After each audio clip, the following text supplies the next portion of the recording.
This has been kind of problematic for me in making Max for Live devices. Live objects actually output when you load that patch, and they output in a specific order. So I'm going to actually save this,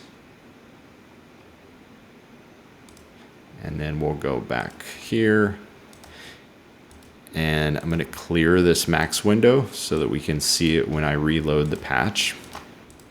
For every one of these elements in this Max patch, I've hooked them up to a print object. So you can see if it outputs on load, yes or no. So we'll reinstantiate the patch. And as you can see, the live.dial output, the live.menu then output, then the live.numbox, then the live.slider, then the live.tab, and then the live.text. The live.text in button mode did not output, and neither did this grid. None of the Max objects up at the top that are not Max for Live, like live dot objects, none of them output. And that can be kind of confusing, but just keep in mind that you can specify the order of which for which you would like those Max objects to output their value. So if I want the live.object to output its value later on, I can change the order. I can go like set it to 1, and then it should be the last one to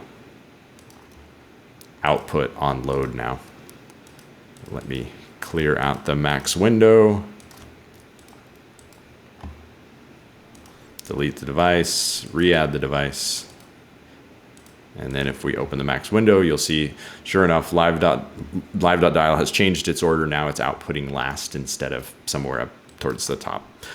So keep that in mind when you're making your Max patches. It's something that I've had to keep a close eye on when I am doing patching.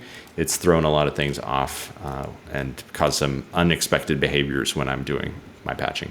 What and subdiv are really awesome objects that Max added in Max 8, not Max 9, but Max 8, and they're really useful for especially getting tempo and subdividing tempo from Ableton Live, especially if you're a Max for Live developer. But I'm going to put in phaser quarter notes at lock 1 to sync it to Live's transport, and then I'll create a subdiv object here, and we'll do 16 note triplets. Scope. So you can see it's ramping at 16 note triplets. Let me slow it down a little bit here. The third outlet I think is something that not a lot of people use, but is something really useful. It actually sends the data out in numeric form. So now you've got 0, 1, and 2. If I do this like 1 in to get a measure, and then subdiv 4, now I'm getting quarter notes out, 0, 1, 2, 3. So that's something that I most commonly use subdiv and what for. If you double click on a send object or a receive object, it will show you all the other objects that that share that send or receive name, which is awesome. So you can see all the objects that are specifically relevant to that one object.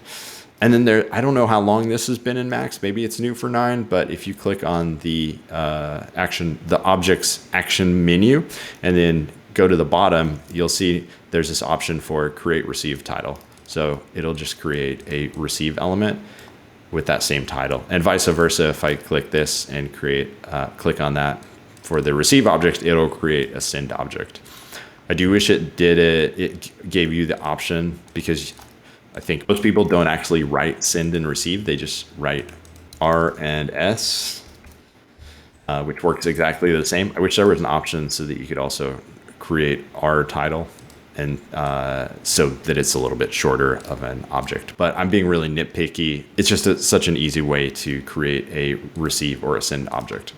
You can't do that with signal objects for send and receive. Not sure why not, but just keep that in mind.